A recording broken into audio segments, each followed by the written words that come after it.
cactus and succulent growers, welcome to Desert Plants of Avalon in the north of Ireland. And in today's video I'm going to be talking about my triple-headed Ferocactus that I have grown for 28 years.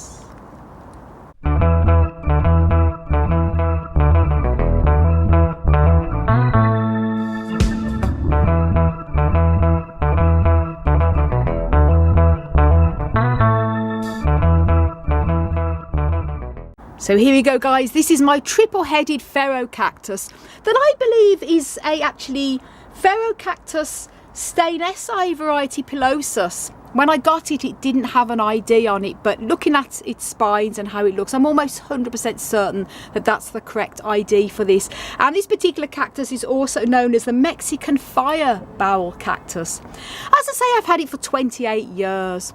And before I go into the history about my history with this cactus, I just want to mention this was a special video request from my wonderful friend Danny Rose. Danny loved the video I did the other day on the history behind my old Euphorbia horrida, and he said, I'd love to hear some more history behind your cacti, your golden oldies. So thank you, Danny, for the video request.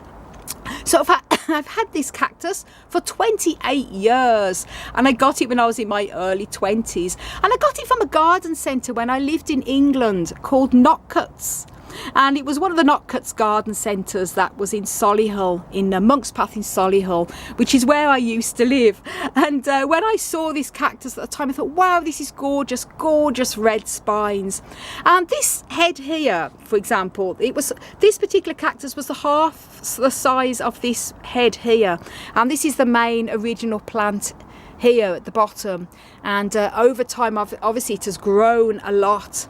But the reason why it has got 3 heads is that when I bought it, I put it into my little greenhouse, glass greenhouse I had at the time when I lived in England, and we had a bad rain a bit of a storm, and one of the glass panels came away and rain got into the greenhouse, and this poor cactus was soaking at the top, and obviously I went in, I had to clean all the plants up. It was a right mess. Anyway, I didn't have my YouTube channel then, long time ago.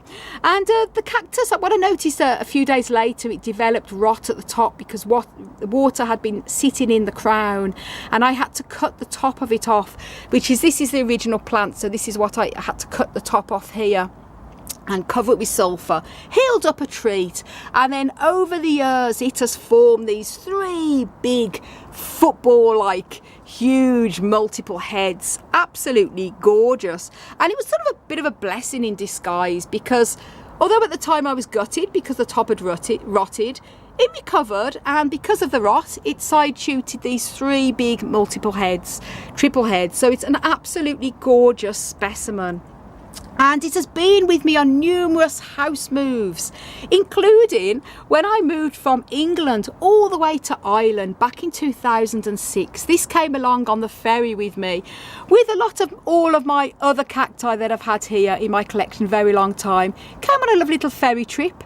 That was all fun and games. And then when I lived in the south of Ireland, I moved a few times as well there, because we rent, and now it's here now up in Belfast with me for the past 6 years, and it is growing remarkable. Now, it's never flowered for me, and I think one of the reasons for that is because it has been growing these heads, and also in Ireland it's not the sunniest of climates. So Ferocacti do need a lot of intense, very, very, very strong sunshine to flower. They're not the easiest of cactus to get to flower in cultivation. So if you want a cactus that's going to produce lots of flowers very easily, Ferocacti are not the easiest. Saying that, they can certainly flower in cultivation, even in Ireland, because I know some growers who have their Ferocacti blooming lovely here, but they're not the easiest. Hopefully I will get to see blooms on this cactus in the future. Apparently this particular cactus produces lovely flowers, lovely orange flowers at the crown. So it'd be amazing if in the future I get all flowers on all three heads here, and the flowers come from the top in the areoles there and produce beautiful orange flowers. So fingers crossed. So then how do I care for this gorgeous old Fero? And I'll just show you the size of it with my hand there. It is an old boy, one of my golden oldies. Well, I I obviously give this as much sunshine as I can. As I mentioned, they're highlight cactus plants, so they need a very, very sunny position. They're not a cactus that can do well in a north facing window. If all you have is a window that doesn't get much sun, or it's north facing, then do install a LED grow light over your Ferocactus, because they do need a lot of strong light. They will grow etoliated, and their lovely spines will grow stretched out, and they definitely will not flower at all unless you can give them strong light, so do bear that in mind. And I pot it up in a very, very well draining cactus soil of 3 equal parts of a loam, grit and sand. And the loam I use is John Innes No. 2, and I use a brand by Clover. And John Innes No. 2, what that means is, for all of you that are not in the UK and Ireland, because a lot of people say, what's John Innes, Lynn? Well, it's a loam-based compost. It's a compost with added fertilisers in, and it contains a high proportion of loam, LOAM. And I like the Clover brand because it's good quality. And I mix that then with equal parts of grit and sand, and mix it all up. And Ferocacti do need a very well draining cactus mix because they can be a bit rot prone.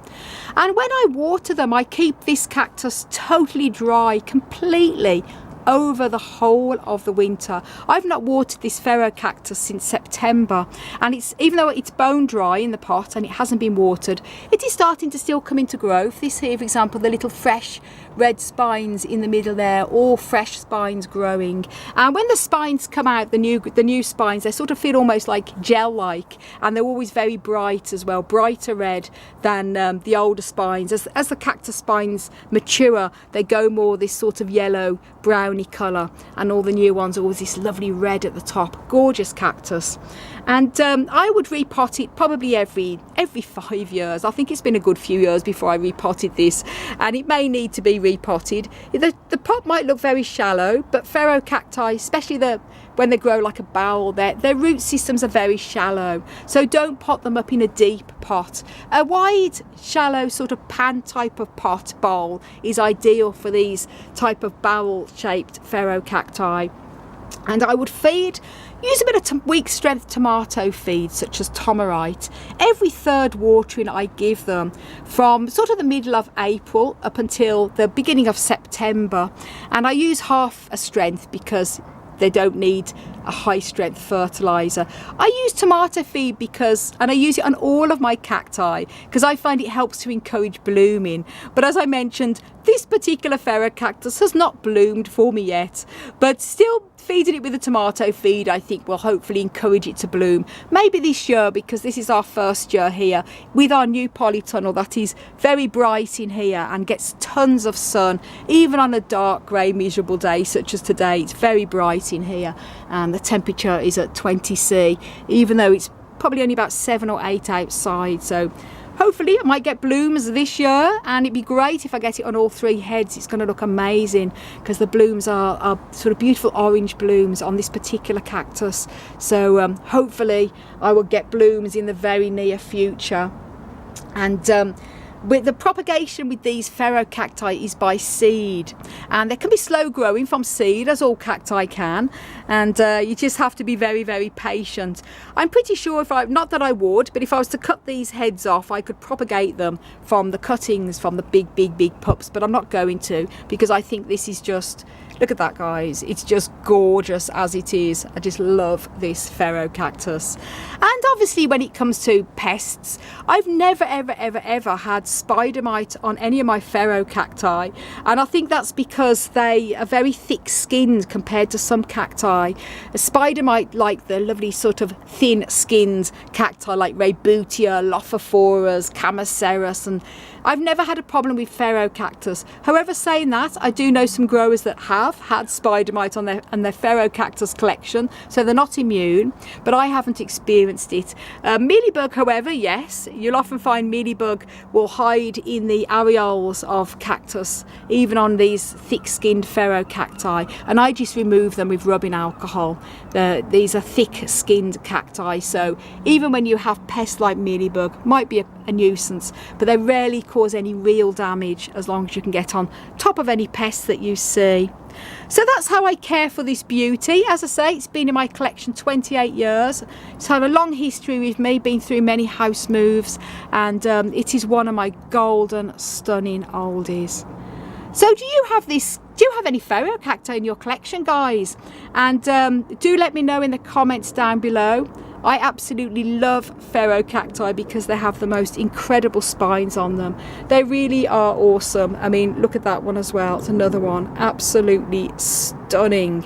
If you love spines and you like to be bitten by cacti, then Ferocactus is the one for you. But as I say, don't expect to have blooms too quickly, because they're not the easiest to get to flower unless you can give them plenty and plenty of sunshine.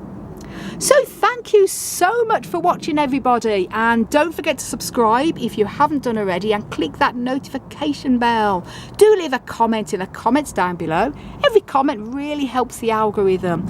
And do follow me on Instagram, Twitter and Facebook at Desert Plants of Avalon for lots of flowers and lots of photographs of my cacti, as well as little reels on there as well.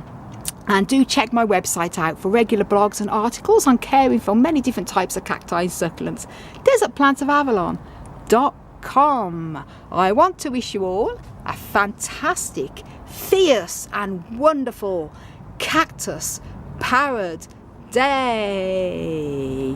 Until my next video. Bye. Bye.